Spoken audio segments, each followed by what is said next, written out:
Imagine descending into the belly of the earth. There's a sense of unease that never leaves you. The walls, the ceilings, the very air you breathe seem to press down on you. It's dark, oppressive, and the deeper you go, the hotter it gets. The world above becomes a distant memory, and all that remains is the cold, mechanical hum of the mine's heartbeat. But for the 104 miners who went to work on May 10th, 1995, something far more dangerous than the mines they knew was waiting. In a few short moments, their lives would be obliterated by a disaster so devastating it would echo through South Africa for decades. This is the story of the Val Reefs Mine Disaster, a tragedy marked by negligence and the high cost of human life in the relentless pursuit of gold. The Vaal Reefs Mine, located near Orkney in South Africa's northwest province, wasn't just any gold mine. It was vast, stretching over 2,300 meters deep into the earth, or over 7,500 feet underground. At those depths, the world changes. It's hot, unbearably so, with temperatures soaring to 60 degrees Celsius or 140 degrees Fahrenheit without ventilation. The air is heavy and thick, filled with dust. Every shift feels like a fight for survival, not just against the earth itself, but against exhaustion, isolation, and the constant fear of a deadly accident. For many of the miners, this job was a lifeline, a way to provide for their families. They came from all across South Africa, as well as neighboring countries like Lesotho, Mozambique, and Botswana. They worked long hours, often far from home, sending money back to their families, hoping to give them a better life. But with every descent into the mine, they were taking a gamble. The danger was always present, lurking in the darkness, but they relied on the mine's safety systems to protect them. On May 10th, 1995, began like any other day for the miners of Val Reefs. They were nearing the end of their shift, tired but eager to head home to rest. The miners packed into the steel elevator cage, ready for their ascent to the surface. For many, this was the moment they looked forward to, the promise of fresh air and the chance to see their families. What they didn't know was that above them, in a tunnel high above, a disaster was already unfolding. A locomotive used to transport ore was moving along the tracks. This massive, multi-ton machine was supposed to be under control. But on this day, something went horribly wrong. The brakes failed. The locomotive surged forward, veering off the tracks. It should have stopped, but it didn't. The safety barriers that were meant to stop the locomotive from falling into the shaft were either faulty or missing. Without warning, the locomotive plunged into the shaft, the very same shaft where the miner's elevator was slowly making its way up. The impact was catastrophic. The locomotive smashed into the elevator cage with unimaginable force. The cage, carrying 104 miners, plummeted over 460 meters, or 1,500 feet, before crashing into the bottom of the shaft.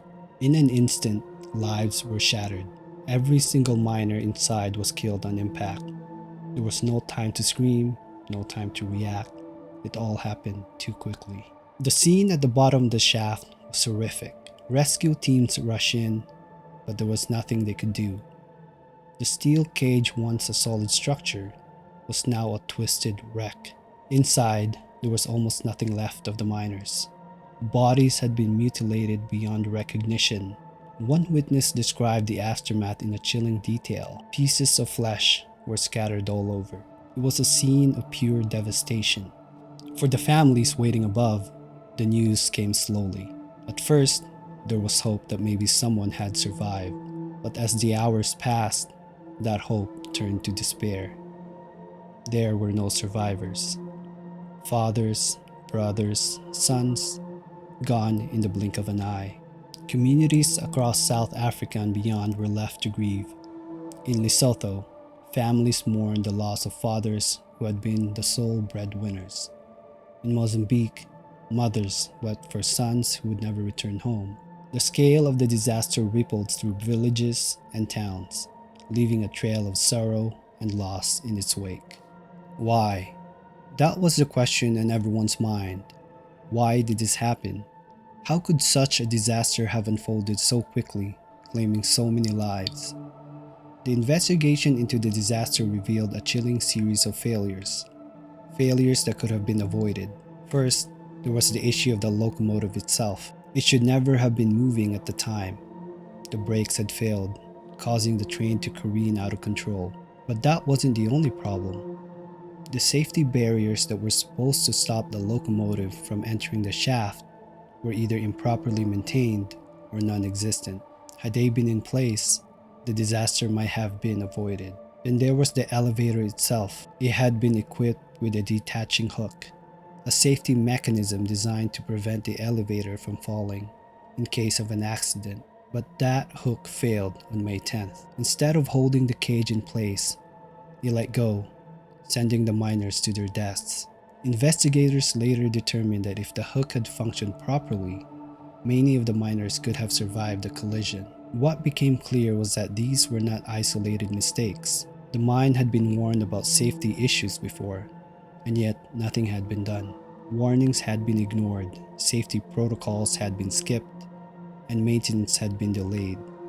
It was negligence on a grand scale, a culture of cutting corners where profit came first and human life came second.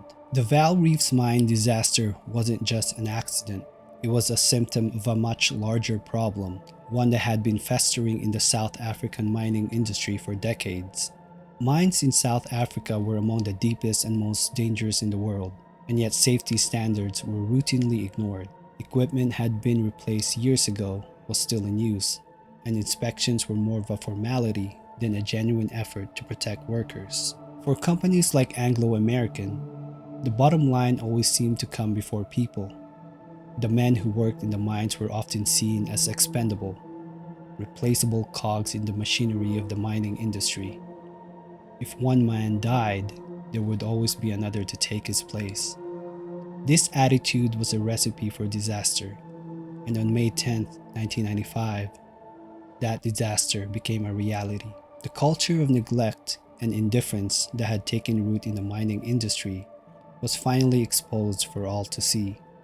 The disaster sent shockwaves through South Africa, igniting public outrage and forcing the industry to confront its systemic failures. The disaster of Val Reefs was a turning point. The sheer scale of the tragedy, 104 men killed in a single incident, made it impossible for the mining industry and the government to continue with business. Labor unions, already frustrated with the lack of protections for miners, demanded justice. Families of the victims called for accountability, and public outcry mounted. One of the most significant outcomes was the establishment of the Vaal Reefs Disaster Trust. This trust was created to provide financial compensation for the families of the miners who had died. Over 400 dependents spread across South Africa, Lesotho, Mozambique, and Botswana became beneficiaries. While the compensation provided some financial relief, it could never truly replace the loss of a father, husband, or son. In response to the disaster, the South African government introduced the Mine Health and Safety Act of 1996. This new legislation was designed to enforce stricter safety standards across the industry. Mines were required to conduct regular inspections, improve safety training for workers, and replace outdated equipment. The act also imposed harsh penalties on companies that failed to comply, but the changes didn't stop there. The disaster forced a broader shift in the way safety was viewed in the mining industry. Companies could no longer afford to treat their workers as expendable. Neglecting safety wasn't just a financial risk, it was a human one, and the cost of the negligence was now painfully clear. The Vaal Reefs Mine disaster left a permanent mark on South Africa. For the families of the 104 miners who died, the pain of loss never truly faded. Their loved ones were gone, taken from them in a senseless accident that could have been prevented. They were left to rebuild their lives, to carry on despite the immense hole left in their hearts. For the mining industry, the disaster became a turning point.